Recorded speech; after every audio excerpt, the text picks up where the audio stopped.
ज्योति kitchen में नाश्ता बना रही थी। घर में सबके लिए अलग अलग पसंद के पकवान, किसी को पराठे, किसी को पोहा। पर वहीं दरवाजे के पीछे नीता खड़ी थी, कान लगाकर हर बात सुन रही थी कि कहीं ज्योति उसके बारे में कुछ न बोल दे। सासू माँ के लिए शुगर फ्री चाय रख दूं क्या? नीता, कहाँ है तू? अकेले ये सब क्यों कर रही है? पता नहीं, नीता बाहर कुछ काम कर रही होगी। इतना तो है भी, मैं कर लेती हूँ। अरे भाभी, आप क्या बुराई कर रहे हो मेरे बारे में दादी से? मैं काम नहीं करती क्या? मैं भी तो खाना बनाती हूँ सबके लिए। नीता बेटी, वो तो बस यही बोल रही थी, तू बाहर कुछ काम कर रही है। तू बेकार ही भड़क रही है। मुझे तो लग ही रहा था ये मेरे खिलाफ कुछ बोल रही है। अरे नीता, तू यहाँ क्या कर रही है? वो बस यूं ही चाय की खुशबू आ रही थी। मम्मी मम्मी, मुझे भूख लगी है, मेरे लिए जल्दी खाना दो ना। बस अभी लाई बेटा, तुम दादाजी के साथ बैठो। घर के सब लोग बैठते हैं और ज्योति और नीता सबको खाना परोसते हैं। भाई, भाभी के खाने की जितनी तारीफ करो उतनी कम है। मम्मी, मुझे और पराठे दो। पहले एक तो खाओ। कोई बात नहीं बहू, दे दो, हमारी बिटिया सब खा लेगी, है ना? मम्मी जी, दादी जी आप भी लीजिए ना। हाँ बेटी, तुम दोनों भी बैठ जाओ और खाना शुरू करो। क्या हुआ नीता, कुछ चाहिए था? नहीं नहीं, कुछ नहीं, बस देख रही थी। अरे भाई, आज तो नीता जासूस मोड में है। हाँ, इसके कान तो बहुत लंबे हैं। ऐसा कुछ नहीं दादी। अच्छा छोड़ो, तुम भी खाने बैठो अब, ये सब होता रहेगा।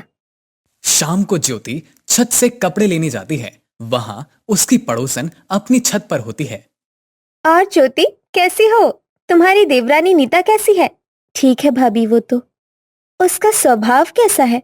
मुझे तो नकचड़ी लगती है। नहीं नहीं, ऐसा कुछ भी नहीं है। वो बस किसी किसी का थोड़ा स्वभाव होता है। तभी नीता वहां आ जाती है और अपनी जेठानी को पड़ोसन से बात करते हुए सुन लेती है और अपनी जेठानी को गुस्से में बोलती है। अच्छा, तो आप अब मेरी पड़ोसन से बुराई करने लगी हो? घर में सबके सामने मुझे नीचा दिखाया कम था क्या? अरे नहीं नीता, तुम गलत समझ रही हो। मैं तो बस। रहने दो भाभी, सफाई देने की जरूरत नहीं। ऐसा बोलकर नीता गुस्से में नीचे चली जाती है। थोड़ी ही देर में ज्योति भी नीचे आती है और रात का खाना बनाने की तैयारी करने लगती है। और नीता वही कोने में कान लगाकर उसकी बातें सुन रही होती है। अरे ज्योति, क्या हुआ? ये नीता इतने गुस्से में क्यों है? अरे मम्मी जी, मैं तो बस कपड़े उतार रही थी और कमला भाभी नीता के बारे में पूछ रही थी। अच्छा, और नीता हर बार की तरह कान लगाकर बातें सुन रही होगी। हाँ, अभी देखो शाम का खाना बनाने को बोला था, पता नहीं कहाँ है। तभी जो किचन के बाहर जो कान लगाकर सारी बातें सुन रही थी, वो अपने बारे में कुछ सुनकर किचन में आकर बोलती है। अच्छा, अब मेरी मम्मी जी से बुराई कर रही हो? तुम क्या हर वक्त मेरे पीछे कान लगाकर सुनती रहती हो? ये क्या तरीका है? और भाभी, आप मेरी हर वक्त बुराई क्यों करती हो? कभी मम्मी से, कभी पड़ोसन से, कभी किसी से। तुम तो बस उल्टा ही सोचना। मुझे मेरा काम करने दो, मुझे कोई बात नहीं करनी तुमसे। हाँ, मुझे भी कोई शौक नहीं है। रात में ज्योति बिस्तर पर सो रही थी और नीता से रोज रोज हो रही लड़ाई के बारे में सोच रही थी। और थोड़ी ही देर में उसे नींद आ जाती है। तभी उसे एक अजीब सा सपना आता है। उसने देखा कि नीता के कान बहुत लंबे हो गए हैं और वो जहां भी जाती नीता के कान उसके पीछे होते थे, जैसे कोई भूत का साया हो। अरे नहीं, ये कान मेरे पीछे क्यों आ रहे हैं? मुझे बचाओ। क्या हुआ ज्योति? अरे कुछ नहीं, बस ऐसे ही। ठीक है, सो जाओ अब। सुबह होते ही ज्योति ने अपनी सपने की बात सास, दादी और ननद पायल को बता रही होती है। वही कोने में नीता छुपकर सुन रही होती है। बहुत ही अजीब सा सपना देखा मैंने, ये कि पायल के कान लंबे हो गए। वो तो सच में है, बस हमें दिखते नहीं। हाँ, तभी तो उसका नाम भी लेती है और वो तुरंत आ जाती है। भाभी फिर से मेरी बुराई करने लगी। मेरे कान लंबे हो गए, आपको अब मेरे ऐसे सपने भी आने लगे?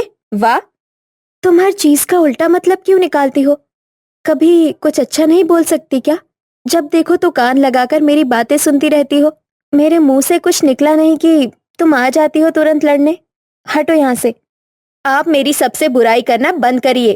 भाभी, आप इतना सीरियस क्यों ले रही? हम बस मजाक कर रहे थे। रहने दो तुम।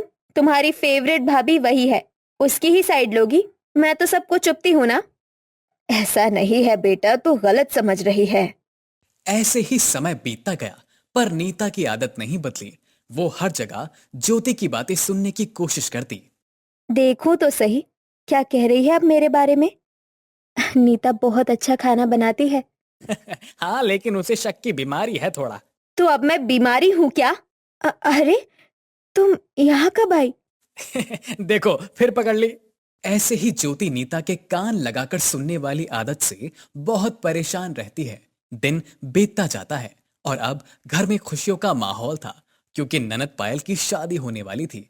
सब सजावट में लगे थे, लेकिन नीता को फिर भी चैन नहीं था। वो हर जगह कान लगाकर सुनती रहती थी कि कौन क्या बात कर रहा है, कहीं उसके बारे में कोई बुराई तो नहीं कर रहा। आज शादी के दिन घर में हंसी और संगीत गूंज रहा था। राधा आई और ज्योति से गले मिलते हुए बोली, कितने सालों बाद मिल रहे हैं। देखो देखो, अब स्कूल फ्रेंड भी आ गई। राधा तो बिल्कुल नहीं बदली। तू भी वैसी है, बस अब साड़ी में ज्यादा सुंदर लगती है। जरूर कोई राज है इन दोनों के बीच। चलो अब फोटो खिंचवाओ। हाँ नीता, तो कैमरा नहीं कान लेकर आना बेटा। शादी की रात घर में गाने बजाने का माहौल था। सब लोग नाच गा रहे थे। ज्योति और नीता दोनों तैयार होकर मेहमानों की सेवा कर रही थी, पर नीता का ध्यान अब भी ज्योति पर ही था। ज्योति, नीता अभी भी तुम्हें परेशान करती है क्या? कान लगाकर सारी बातें सुनना। हाँ राधा, पता नहीं क्यों ऐसा करती है। मैं तो बहुत परेशान हो गई हूँ इसकी इस आदत से। रोज छोटी छोटी बातों पर हमारी लड़ाई होती है। तो तू सबको बता क्यों नहीं देती कि तू उसे कॉलेज से जानती है और वो कैसी थी कॉलेज में? अरे राधा, क्या जरूरत है वो सब सबको बताने की? वो कॉलेज था, अब ये यहाँ बहू है और मेरी देवरानी। गड़े मुर्दे उखाड़ने से कुछ हुआ है क्या? हाँ, ये तो तूने बहुत सही बोला। बस वो भी थोड़ा समझ जाए और इस तरह से तुझे परेशान करना बंद करे। हाँ, कोई नहीं, समझ जाएगी वो धीरे धीरे। नीता हर बार की तरह कान लगाकर उसकी सारी बातें सुन रही होती है। मैं भाभी को कितना गलत सोचती थी कि वो कभी मेरे कॉलेज अफेयर के बारे में सबको बता ना दे, वरना मेरा घर बर्बाद हो जाता। मुझे तुरंत ज्योति भाभी से माफी मांगनी चाहिए। और तभी नीता अपनी जेठानी के पास जाती है और हाथ जोड़कर माफी मांगते हुए बोलती है, भाभी, माफ कर दो। मैंने आपके साथ ऐसा बर्ताव किया। मुझे लगता था कि आप कहीं मेरे बारे में सबको बता ना दो। मेरे मनीष के साथ कॉलेज के अफेयर के बारे में मैं डर गई थी जब आपको मैंने पहली बार ससुराल में देखा था। इसीलिए मैं कान लगाकर सारी बातें सुनने की कोशिश करती थी बस। अच्छा, तो ये बात थी। तुमने मुझसे पहले बात क्यों नहीं कर ली?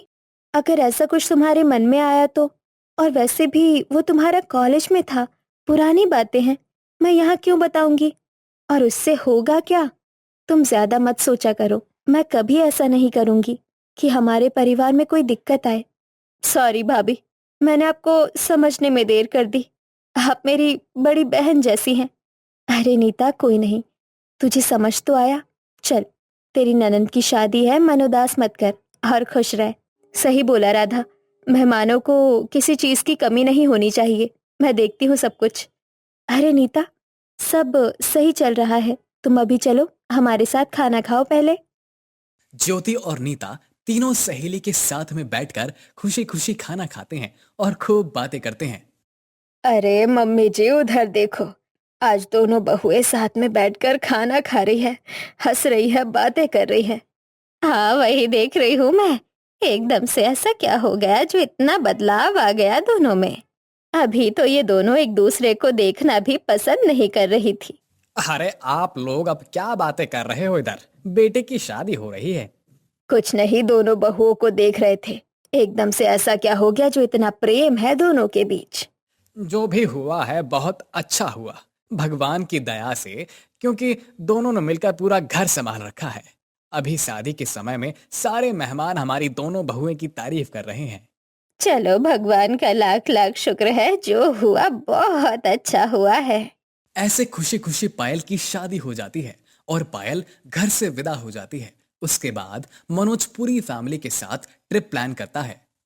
बहुत दिन हो गए साथ में सही से समय बिताए, कहीं ट्रिप का प्लान करते हैं। हाँ भैया, काफी बिजी समय बीता है, थोड़ा बाहर घूम कर आते हैं। हाँ चाचू, शिमला चलते हैं। मेरे स्कूल में फ्रेंड है जो शिमला घूम कर आई है। अच्छा जी, हमारी गुड़िया को शिमला जाना है। हाँ, शिमला अच्छा रहेगा। काम और भाग दौड़ की जिंदगी में हम अपनों के साथ समय ही नहीं बिता पाते, ऐसे समय बिता लेंगे। सही बोला नीता ने। हाँ, ठीक है, अगर बच्चों का मन है तो चलते हैं सब। ऐसे ही प्लान बनाते हैं। मनोज सबके लिए टिकट करता है और सब साथ में घूमने जाते हैं, जहां सब एंजॉय करते हैं और एक दूसरे के साथ समय बिताते हैं।